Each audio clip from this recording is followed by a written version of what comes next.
The desert wind carried a strange stillness that afternoon, the kind that settles right before something breaks. Dust spun across the empty highway, and the sun burned ruthlessly overhead as a trembling young woman staggered toward the gas station, hoping, praying, that someone, anyone, would just help her breathe for one more hour. Her clothes were torn from the struggle she had endured, her face streaked with fear and exhaustion. But the moment she saw the group of bikers pulling into the lot, her heart stuttered.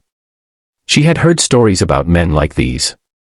She had heard enough to know she shouldn't expect mercy.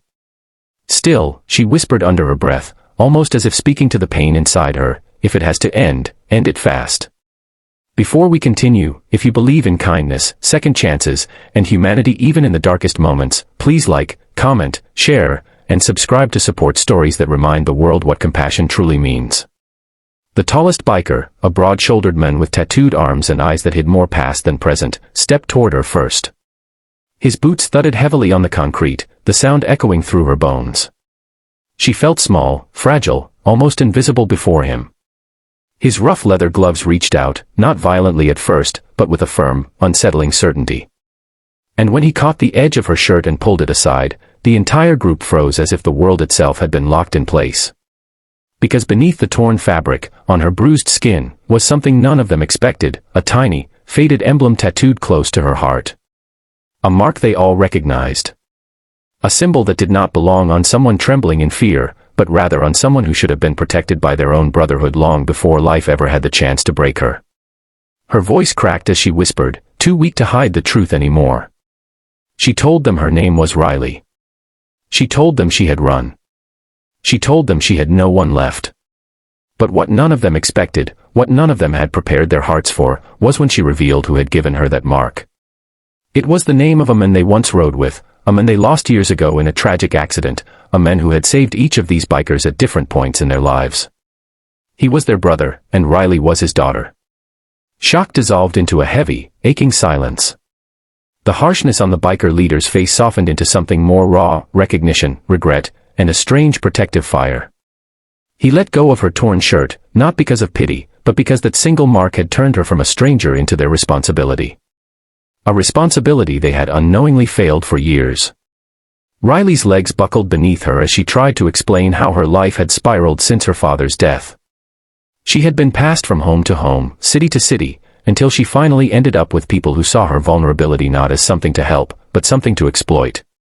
She escaped only hours before stumbling into this dusty station. She hadn't eaten. She hadn't slept. She hadn't felt safe in months. She didn't come looking for bikers, she came looking for a place to collapse. And collapse she did. The leader caught her before she hit the ground. The others, who moments earlier stood like shadows preparing for confrontation, now moved with urgency and trembling restraint. One fetched water. Another grabbed a blanket. The man with the circled face in the distance stepped forward with a quiet fear on his expression, as if he already felt guilty for ever allowing their world to fail her in the first place. They lowered her carefully to the ground, shielding her from the sun, and for the first time in a long time, Riley felt hands on her that weren't there to hurt her, but to keep her alive. They brought her to their bikes, not with force, but with a vow. The leader, whose voice rarely revealed anything but grit, made a silent promise with just his eyes, she was one of theirs now. The last piece of a brother they had all loved, and a reminder of the loyalty they once lived by before the world hardened them. The ride back to their clubhouse was slow, cautious, and strangely gentle. The men rode around her like a moving shield. Dust blew behind them as the desert stretched endlessly on both sides, but Riley, for the first time in years, felt a strange sense of belonging forming in the space between the roaring engines. She felt her father's presence, faint, but finally close again. At the clubhouse, they gave her a warm place to sleep, a meal she didn't have to earn through fear, and silence when she needed it most. Days passed, and though trust came slowly for her, these men did something few had ever done, they waited. They didn't push, demand, or question her healing.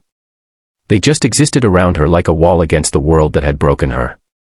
And slowly, so slowly she didn't notice at first, Riley began to breathe again without shaking.